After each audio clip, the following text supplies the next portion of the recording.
And I'm back again. Get rid of me. Not that easy. I'm gonna come down here though. We're making a magic item. Gonna go down here below the penitence of blood. Now what we're going to do. So I want to do some weird stuff with the lore. So I've got these ideas.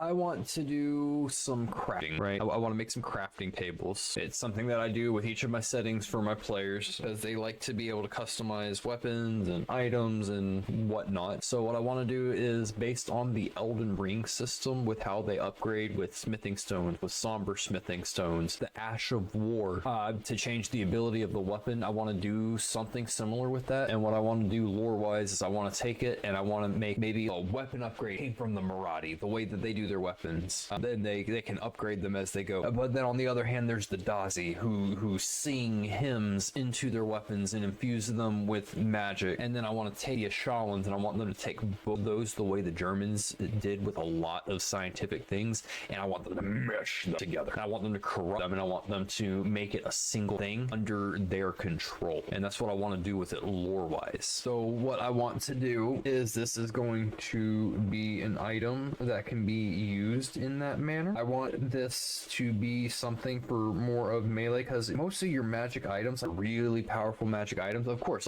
there's all sorts of swords and everything that can make you teleport and things like that. And then there's armor that can make it where you take no damage, you start absorbing damage, and that's cool and all. But then you got stuff like a wizard staff, right? Now a wizard already gets tons of fucking spell slots, right? But when you take that wizard staff, they get so many more, and then the charges come back every day. But what about your marshals? A lot of marshals still have some sort of spells, and the best thing I could do is just point out Paladin has spell slots. Paladin has spell levels. They use their spells religiously.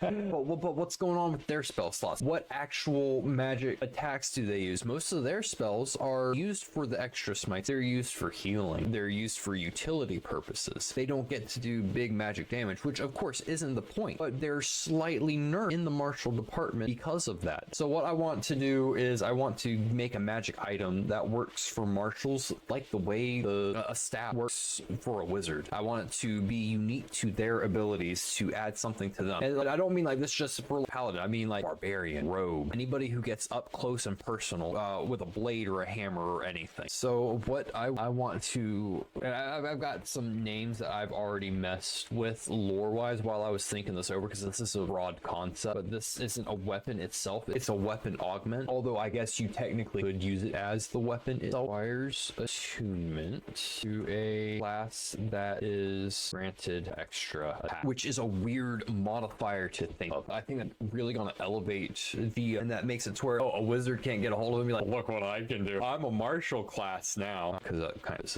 you spell singer. Forged in the searing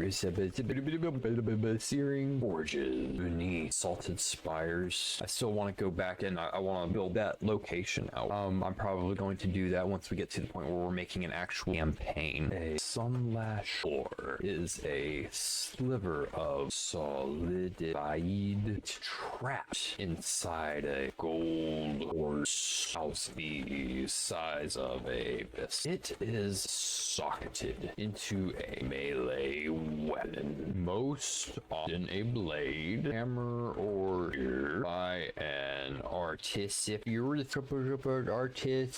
priest, or a warsmith. When struck, the crystal hums with a low solar note that vibrates along the weapon's edge. Oh shit, that was supposed to have description there, wasn't it? Description. So this is going to be proper keys. How do I want to word this? The Sunlash core holds 5 charges. I know it isn't nearly as much as a staff that spell slots and everything, but I have an idea rattling around inside my noggin. I promise. So the noodle hasn't melted yet. And regains 1d4 plus 1 charges daily at while tuned and socketed to a melee weapon. weapon, you gain the following ability: Solar Refresher. Right. So I think when you take the action, you can expend one or more charges from the Sunlash or to release a burst of refracted light, refracted sunlight, along with your melee strike. Choose one of the following shapes centered on you. So what I want to do is I want to make it a line, which would be wide, 15 feet long per charge expended, or 15 feet wide per charge expended. So it'd be like the 15-foot cone, the 30-foot cone, the 45-foot cone. You know what? No, it's going to be a 10-foot cone per charge expended. Otherwise, that's going to be outpacing the melee. Straight up going to be outpacing the melee. This is either a 75-foot range or it's a 50-foot cone. Maybe we actually make this 20 feet, because that would be a 100-foot line or a 50-foot cone. I feel like that's a lot better. All creatures in the area must make a dexterity saving throw. DC equals 8 plus your proficiency bonus plus your, so it's either going to be a strength or dexterity modifier. On a failed save, they take radiant damage equal to your weapon's damage roll dice. Charge expended. Otherwise, that's not going to. On a set, they take as much. If you are making a weapon attack as part of this action, one creature in the affected area must also test your attack roll as normal. This allows you to apply weapon effects, smites, or creatures like divine smite to that single target. Because if I don't put that, somebody's going to be like, oh, well, it's part of my weapon, so they all get affected by my divine smite. You guys can't see my pinky. It's up in the corner of my mouth, like some powers villain, a very specific one that we all know and hate the fact that we love. You know what? The Sunlash core, I'm actually just going to come up here and I'm going to put it on its own. You guys don't know what I just did. I actually deleted it. I didn't. I'm so glad Control Z exists. I would have ended stream. That's where we're at with that. I need to make a chart. You know what? I don't need to make a chart. I need to come over here to an old project and I need to steal a chart from the old project. In fact, it's going to come from an old. This is actually a table that my party currently uses for magic items and crafting and everything, but I'll rename this to scaling. Number of charges, line/cone size, number of dice. And yes, what this table did is it allowed my players to be able to upgrade their magic items, and they have something that deals flame damage, but they want something that does ice damage, but they don't want to lose their weapon. They can make some rolls, some arcana, gather some items to upgrade the weapon, and they can use it all together, and the weapon could come out great. It could come out. They don't know until they do it, because there's a series of checks and rolls. It's either going to be 20 foot. You know what? This is going to be 20 foot or 10 foot. This will be 40 foot or 20 foot. This one will be 60 foot or 30 foot. This one will be 80 foot or 40 foot. And this is either 100 foot or 50 foot. Maybe I want to add that in as well, so that other than just dealing more damage, there's more reason to use multiple charges at once. So it'll be 1 times weapon dice. And the reason I say that is because you have like greatsword. Well, that's 2 dice, right? So you don't want to make where like, oh, so your weapon does 2d6. However, you only get 1d6 from this, right? That would defeat the purpose. So what I want to do is just so that it's times however many dice the weapon already uses, right? And then I don't think there's going to be any effect until we get to 4 or 5, because I want them to use all of their charges at once, right? Actually, it's going to be here, adds push effect that 5 foot damage die. No, 5 foot per charge. Adds push effect 10 feet per charge. Add push effect 10 feet per charge and line creatures until end of your next turn. Cause fuck you, men. And let's get all of the charges bolded. And I don't think the first two actually need that to go with them. But your 5 charges, you're pushing people 50 feet if you're on the cliff or something. Since this is a desert, we've got plateaus, we've got mesas. That could be fucking devastating. Coming from fucking Marshall. Hell yeah, brother. And I also want to burst leaves behind faint motes of gold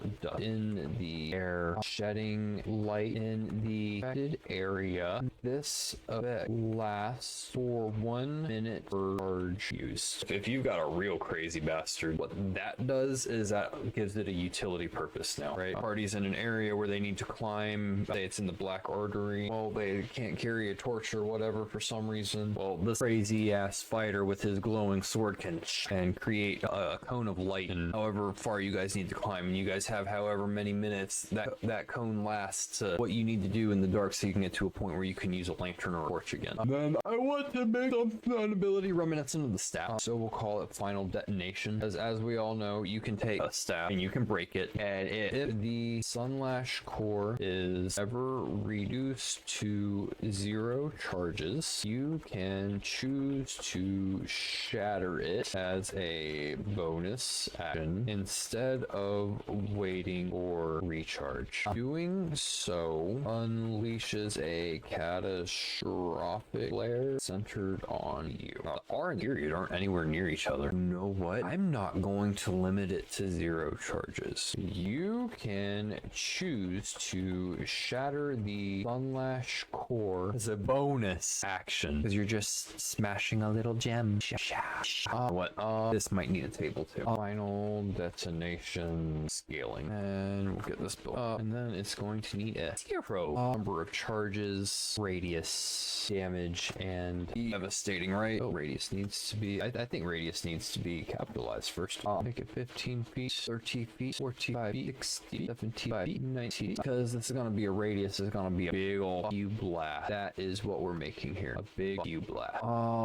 Yeah, I think it's going to be 2d10 per. So, and then after I image dice, I'm going to come through here and we're going to see if it needs added. I feel like this isn't just, I feel like this is self-sacrifice too, not just a fuck up. If you do this, you die. And fix this up real quick. Let's see. So, I don't think I'm going to add an effect to this. I think the effect is going to be an overall thing. So I'm just gonna steal what I wrote for Solar Refracture. The explosion leaves behind faint motes of gold dust in the air, shedding bright light in the affected area. This lasts for 1 minute per charge, meaning like, there's nothing if it's shattered beneath direct sunlight. How do I word it? If shattered beneath direct sunlight, it doubles. So that means your 0 charges is 30 feet and 40-10, but your 5 charges is 180 feet and 24-10, and also 10 minutes of bright light in that entire area. Actually, I want this to be blinding light, and if more than 3 charges, the light is bright light. That is bright light. All numerical values are doubled. I feel like that's good. I do want to go back and add more to the lore though. I feel like this one kind of deserves it. You know what? These are going to have been developed by the Marathi. Let's go ahead and these magical devices were developed by the Marathi Sunsmiths for the Blood Purge in an attempt to mimic the reach of Shaolin firecasters without depending on spellcraft. After Purge, surviving Smiths turned the design into ritualized weapons of devotion. I'm gonna throw an M dash in. A way for the faithful able to strike at the sun.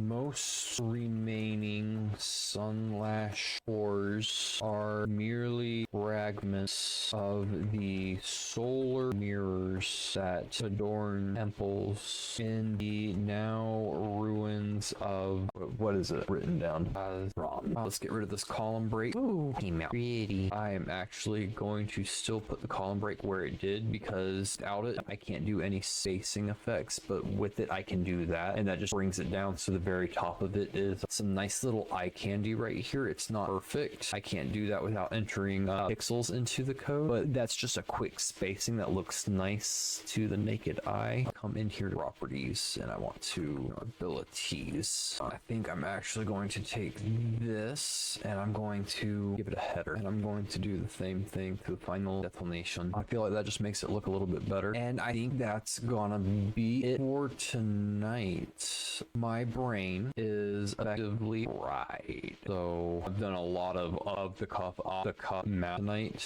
and my brain is ready to be done. So this is where I'm gonna go ahead and call it for the night. For those of you who stuck around, my lurkers, thank you very much.